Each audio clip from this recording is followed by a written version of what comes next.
Bonjour à tous. J'aimerais ce matin rendre grâce à Dieu, mais également un vibrant hommage à une jeune demoiselle qui a changé de stature hier, qui est passée de demoiselle à dame. Non pas parce qu'elle a changé de situation matrimoniale, mais parce qu'elle a soutenu une thèse de doctorat avec mention très honorable hier. Je tiens ici à rendre grâce à l'Éternel. Pourquoi? Parce que la parole de Dieu nous enseigne. Et de cela, nous tirons quelques enseignements. Cette dame aujourd'hui est un exemple de persévérance et d'endurance. Tout comme Joseph dans le désert, dans la prison, c'est au moment d'adversité, au moment de tribulation, qu'il a trouvé son chemin, qu'il s'est construit, qu'il s'est bâti. Tout comme Joseph, cette dame, dans les moments difficiles, dans les moments où elle devait baisser les bras, dans les moments d'adversité, elle est restée focalisée. Tel un défi, elle a relevé. Hier, elle ne s'est pas arrêtée à soutenir cette thèse, mais elle a gagné mon respect. Elle est passée de l'adolescence, de la demoiselle que je voyais hier, à dame hier, parce qu'elle a soutenu, avec argument contre argument, son travail. Et elle m'a montré à suffisance qu'elle avait changé d'étape de stature.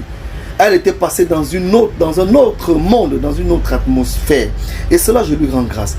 J'aimerais donc tirer un grand hommage et un vibrant hommage à cette dame qui nous enseigne encore que c'est dans les moments de difficulté, c'est dans les moments de dur labeur qu'on trouve et qu'on se bâtit, qu'on trouve son chemin et qu'on se bâtit.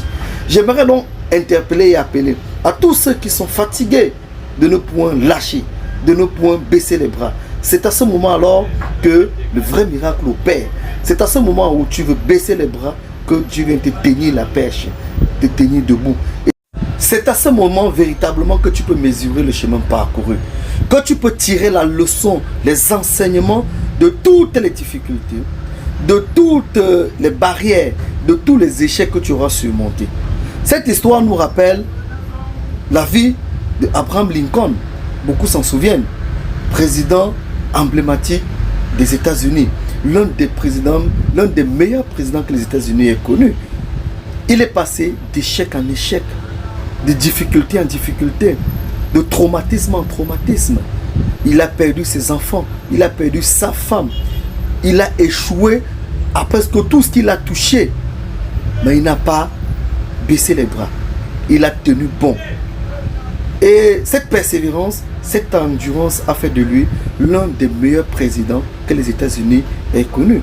Pour rappel, c'est dans son magistère qu'on a abrogé la traite négrière, la traite